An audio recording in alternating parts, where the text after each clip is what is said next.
Are we good? Okay, I'm sorry. All right. Hi, we're group four. My name is Indy Crudup. My fellow group members are Michael Hoyes, Selena Galloway, and Melissa Heath. Sorry, yeah, Heath. Um, this is chapter two, Why We Assess.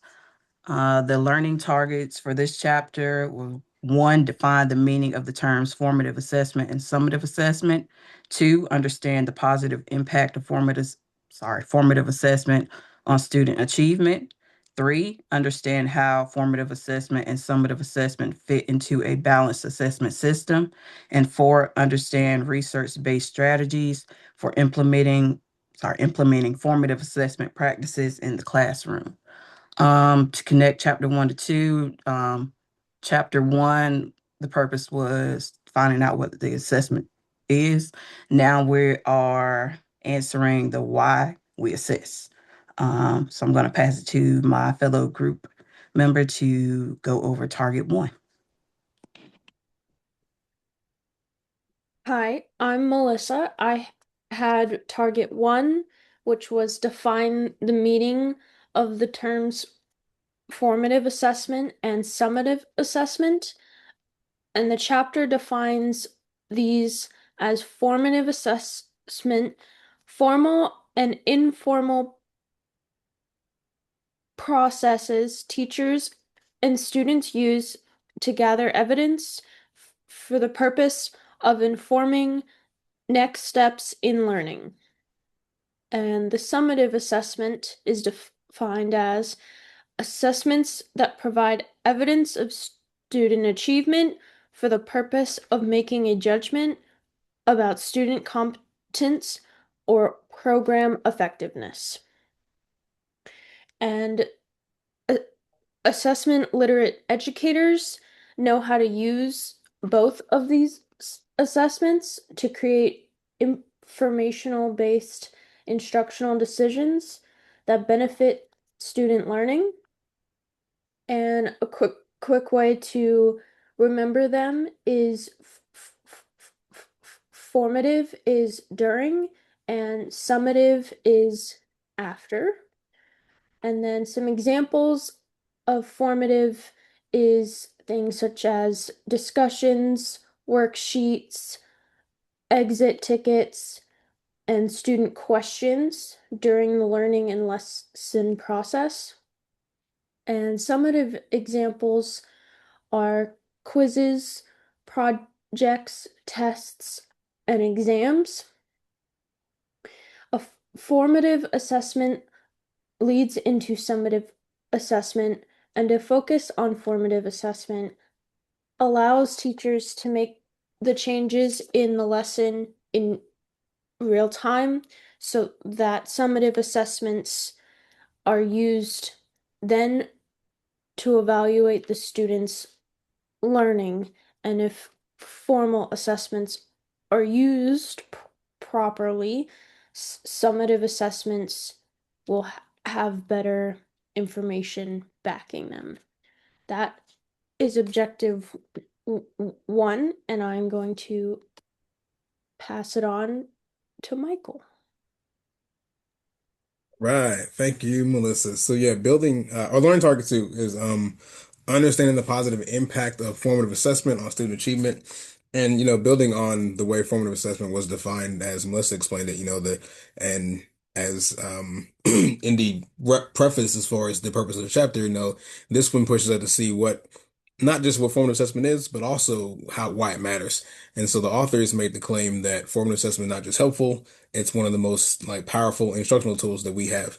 And they anchor this work with they anchor this on the work of Black and William, whose 98 review examined studies across grade levels, subject areas, and countries. And the achievement gains that were associated with formative assessment were among the largest found for any instructional intervention. And so that alone reframes formative assessment from a best practice into something foundational to effective teaching. And so the chapter is very careful to explain that the power of formative assessment doesn't really come from the tools themselves, but rather what happens after you've gained some data and some evidence. And so the authors really emphasize that formative assessment is defined with action, And it becomes powerful when information leads to instructional moves that improve learning. Um, like in their words, formative assessment is a collection of practices with a common feature. Each leads to some action that improves learning. And Black and William identified three categories of high impact formative practices. Um, One was being using evidence from student work to determine current understanding and adjust instruction. Two is like providing feedback during learning with guidance on how to improve. And then three, developing students' capacity for self-assessment and peer feedback. And what unites all those three things is that information does not stop at awareness. It moves instruction and it moves students. So the chapter deepens the work, um, deepens this idea through Sadler's work, which argues that independent that improvement depends on three conditions: that students know what high quality work looks like, they can compare their work to that standard, and they have strategies for closing the gap between what they're doing and what the standard of high quality work looks like. And so this is where formative assessment becomes transformational. um, it reshapes the roles of students, and they're no longer just completing tasks and waiting for grades. They're learning to monitor the quality of their work and diagnose their own work and really decide what to do next so that they can meet that standard that was spoken to earlier. And so the authors capture this shift when they're explaining that formative assessment guides both teacher and student actions. It keeps learning on a successful track, and it maintains student belief that success is within reach. And so the last piece matters a lot. The impact of formative assessment is not only cognitive, it's motivational. It teaches students that learning is a process, that mistakes are information, and that growth is expected. So the positive impact of formative assessment is not simply higher scores. It is a classroom culture where effort matters and feedback matters, and students come to believe that improvement is possible. And the chapter makes it clear that this belief, this sense that success is within reach, is one of the most powerful drivers of achievement that we have. Um, and so, speaking more to that, I'm going to pass it on to Selena, who's going to talk about how the assessment types kind of fit into a balanced structure. Thank you, Michael and Melissa. You guys did very well with both of those explanations. So my reflection was understand how formative assessment and summative assessment fit into a balanced assessment system.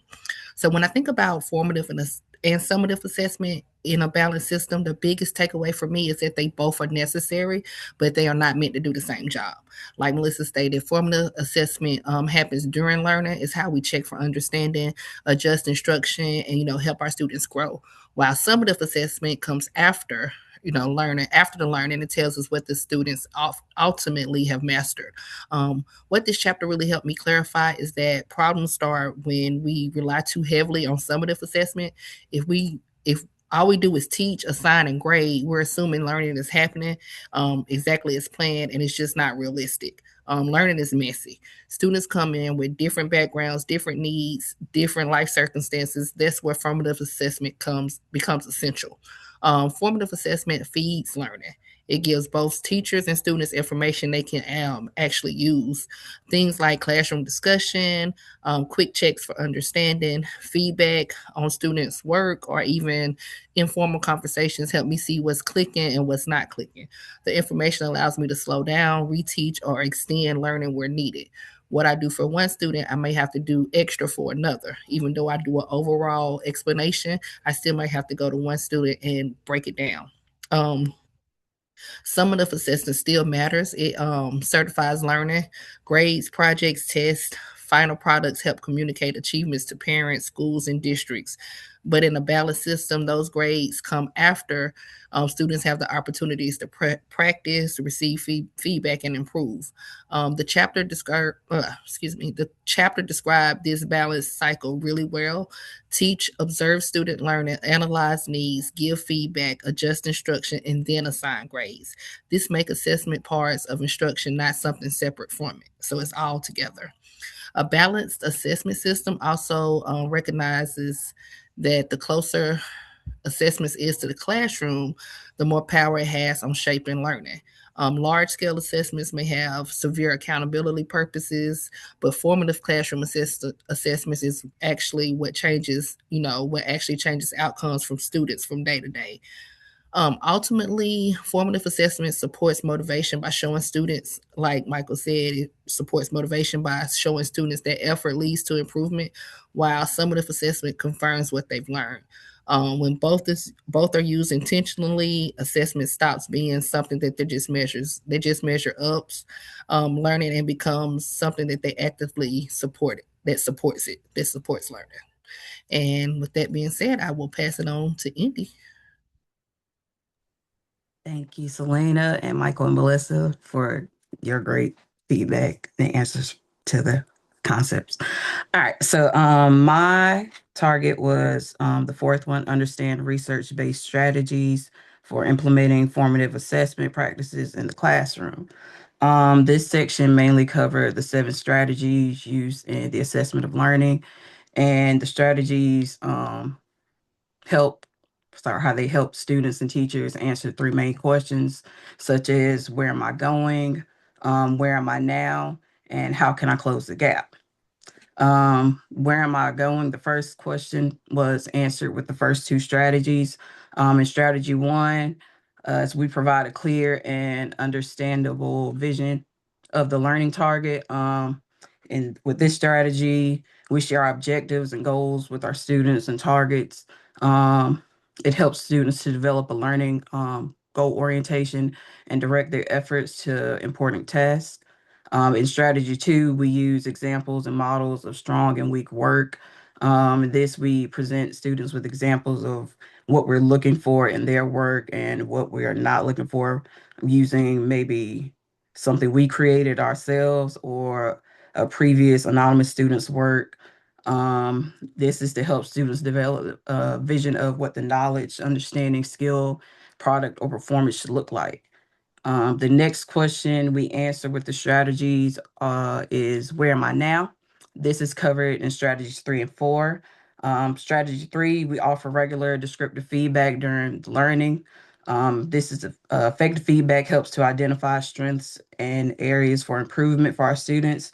It helps to answer questions such as where am I now and where do I need to be, and it guides them to how can I close the gap. Feedback tends to be more helpful than giving grades sometimes because some students feel more pressured when you give them a grade versus you giving them positive or constructive feedback right then and there. Uh, let's see. Sorry, moving to strategy. Sorry, strategy 4. We teach students to self-assess and set goals for next steps. This is where we transfer the ownership of learning to the students, so we're making them more responsible.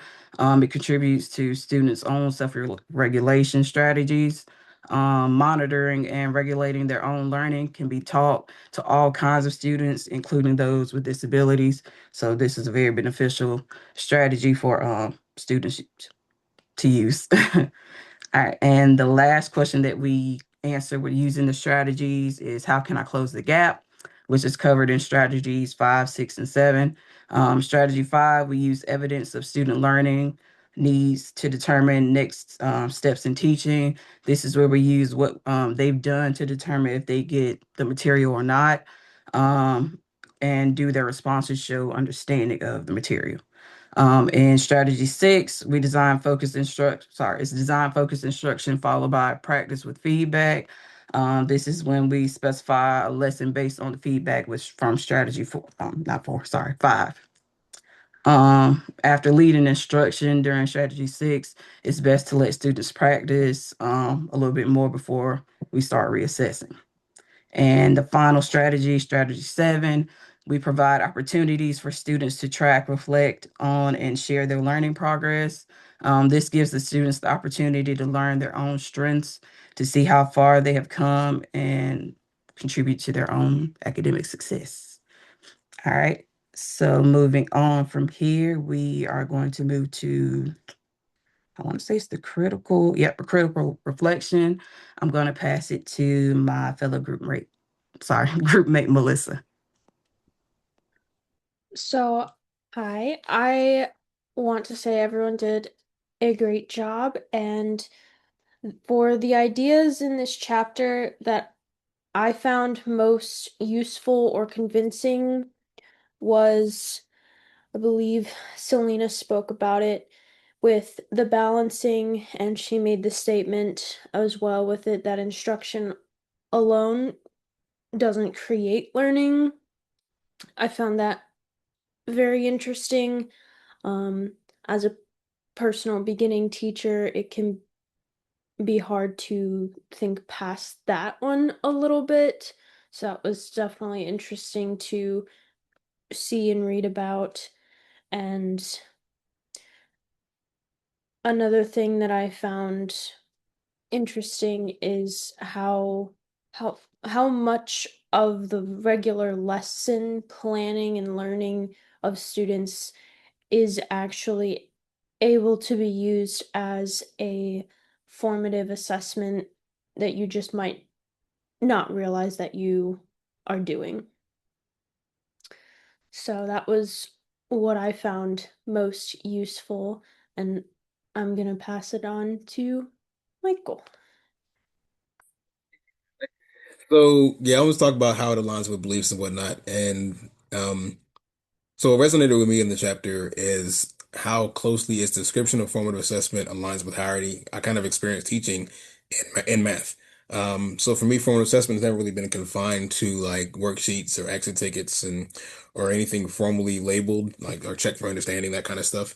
It kind of happens in the flow of instruction. So it happens when I'm listening to students talk to one another. It happens when students ask questions, as that kind of reveals how they're framing their understanding, and it happens in the ways that students respond to my questions, like what they emphasize, what they avoid, what they assume. Um, and so like these moments tell me far more about students' mathematical thinking than grade or some kind of score could ever do. The kinds of questions the students ask inform me of their understandings of math, and so the way that they justify a step tells me whether they're reasoning conceptually or procedurally. And in that sense, formal assessment already functions in my classroom as a tool for guiding instruction in real time. And what helped me name this, like kind of describe this idea is, in the teaching of math pedagogy, we speak to about the five practices of orchestrating productive mathematical discussions and their anticipation, motivation, selecting, sequencing, and connecting. And so when I plan a lesson, I anticipate the strategy students might use and the misconceptions that might come up. And then during class, you monitor their work and their talk, and then I select and sequence particular student responses, and I connect those ideas back to the learning goal. And all of that is formative assessment. It is evidence gathered that's embedded in the discourse that's taking place. It's interpreting thinking, interpreting thought, and then it's also action. So where the chapter challenges me, I guess, isn't how it intentionally pushes towards formalization of that process for students. Like the book frames formative assessment is not something that the teacher does solely, but also that students learn to participate in. And the authors emphasize helping students really answer, where am I going? Where am I now? How can I close that gap? That kind of stuff. And so in my practice, I'm often doing that work for the students through discourse orchestration. And this chapter asks what it would look like to make that process more visible and more shared. And so am I helping students learn to read their own thinking the way that I read it? And am I equipping them with tools to help them to monitor quality and interpret feedback and decide on their next steps? And so the shift in that is real subtle, but I think it's really important because it's like, it's a move from, I notice and I adjust to we all notice and we all adjust. And so that aligns deeply with how I think about teaching math, not just really as delivering content, but really in cultivating thinkers who can make sense of their own learning. So that's how it aligns with me. So now I'm gonna pass it on to Selena to speak to the next thing. Okay, yes. So my reflection question was basically which of the seven strategies feels most durable? I'm sorry, yeah, doable, and why that one? So out of the seven assessments of learning strategies, the one that feels most doable for me is providing regular descriptive feedback instead of just scores. This strategy fits naturally with how I already teach. I'm a big believer in motivation and encouragement, and feedback gives me a chance to speak life into my students' learning instead of just saying this is wrong or putting a grade at the top of the page. Descriptive feedback lets me say, here's what you did well, and here's one thing you can work on next. I've seen firsthand how powerful this is, especially for students who already have already doubted themselves. Many of my students come from tough home situations, and school may be the only place where somebody consistently tells them where they're capable. Um, when feedback is specific and encourages students to do much better and willing to try again. And I've seen this firsthand. I've seen it go from one thing to another who actually wants to do the work versus just giving up. I actually had a student who, like I told you, rarely came to school, and he was disengaged, didn't believe he could be successful, kept checking on him, motivating him, and showing him how much I cared, not just about his grades, but as a person. Over the time, he started coming regularly, engaging in class.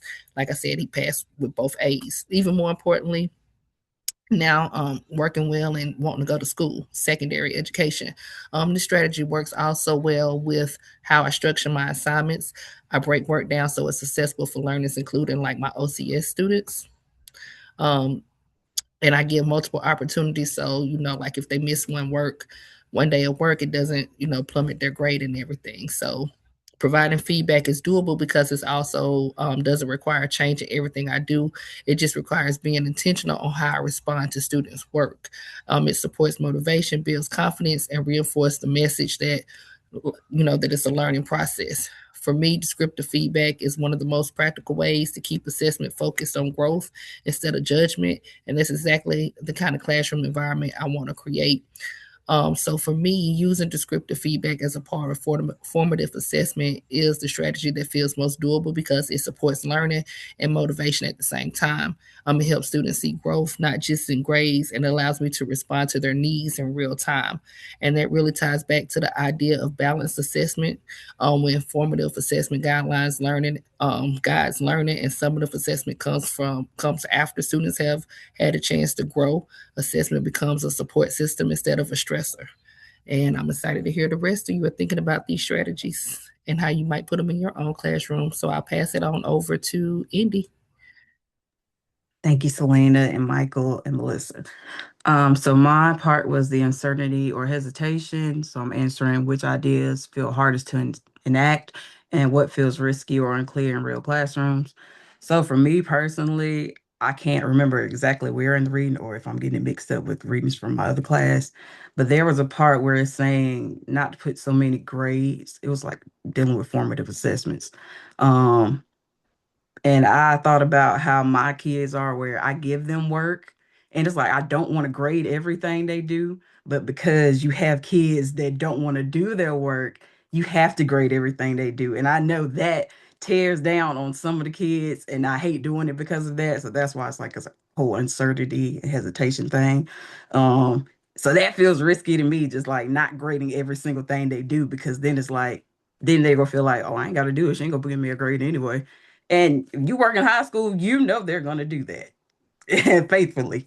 Um, but yeah, I feel like that was my biggest drawback. I mean, I'm all for them like self-regulating and being held responsible for their own work, but it's just we all know we have those kids that if they know you're not gonna grade everything that they go do, they're not gonna do majority of the work 9 times out of 10. Um, So that was it for my part. If any of my group mates want to comment on another person's part. Well, I was just gonna give you some feedback on that because I'm that teacher. I don't grade everything. So, like for example, no, I do. I grade what's important. Like Yeah. we do have, like for example, at the beginning they have to do.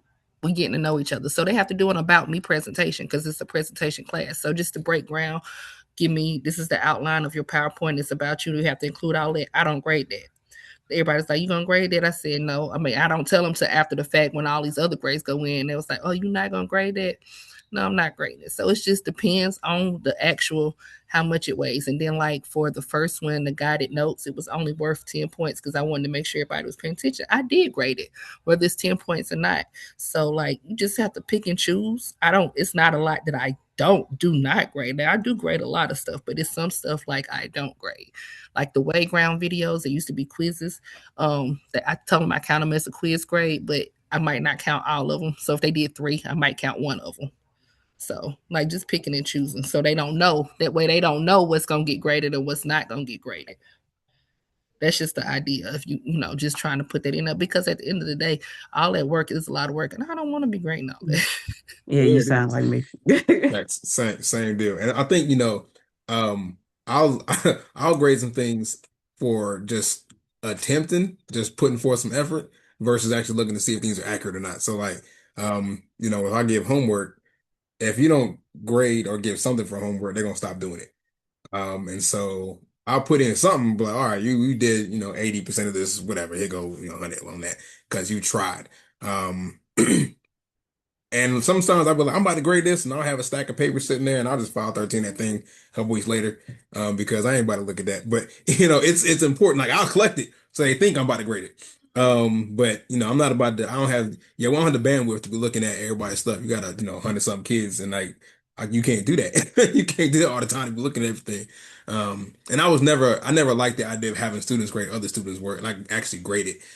They could provide feedback, but nah, don't try to grade nothing. But yeah, I'm with you. I'm definitely with you on that. Like, there's got to be some sense of accountability when students have that kind of that task completion mindset versus, the learning mindset. And I don't know. I'm I'm still trying to figure out how do we move them to that learning focus faster. Because they sit up in that task completion for, years. Years. And I ain't got time for that. To be sitting there grading everything. Yes.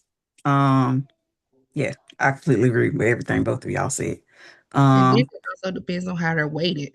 Like my students don't figure out, okay, I ain't do this. She ain't gonna give me full credit, but I'm gonna do mhm. the project versus the classwork because it's heavy. I ain't gonna get 100, but she give me a 75. It's gonna pull my grade up. So Well, Hmm. they'll do it. That's nothing. If it's late, you don't get full credit. I'm sorry, you know that. mhm. I have a completely different way of approaching it. Uh, so anything that's like just a small worksheet or discussion board, I tell them that three of them per lesson unit is going into the grade book, and they don't know which ones aren't, but to help motivate them to do it, we do have every once in a while, like once a month, we'll do a um my students call it their do good day. And there's an app out there where you can feed stray cats. And I know my kids are obsessed with kitties. Um, my room is bombarded, but for every one of the assignments that they complete that wasn't graded, they get one feed of a stray cat. So I, since I have done that last semester, ironically, I've only had two students not complete the assignments because they want to participate in that, and so I feel like they know it's not for a grade, but they also know that it is going to get put to something, and I feel like that helps to motivate them to do it because we all know that if they do it, it will help them. That Oh, hey, like the cat don't eat. So the app is called Purr, and it's virtual cat food bowls, and it's like 3 cents American to feed.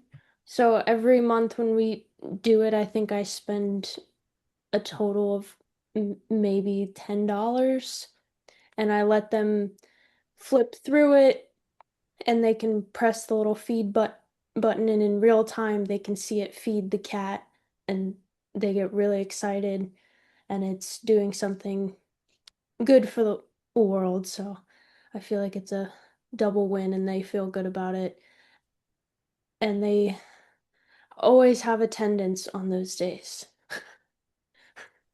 I like that though. That's like a good motivation. I might think about doing something like that. All right. So I'm gonna go ahead and close us out. So we covered our four learning targets, which was define the meaning of the terms formative assessment and summative assessment, understand the positive impact of formative assessment on student achievement, understand how formative assessment and summative assessment fit into a balanced assessment system, and understand research-based strategies for implementing formative assessment practices in the classroom. Uh, if that and that, sorry, that will be it for our podcast. Thanks to my group mates for everything, and we're out.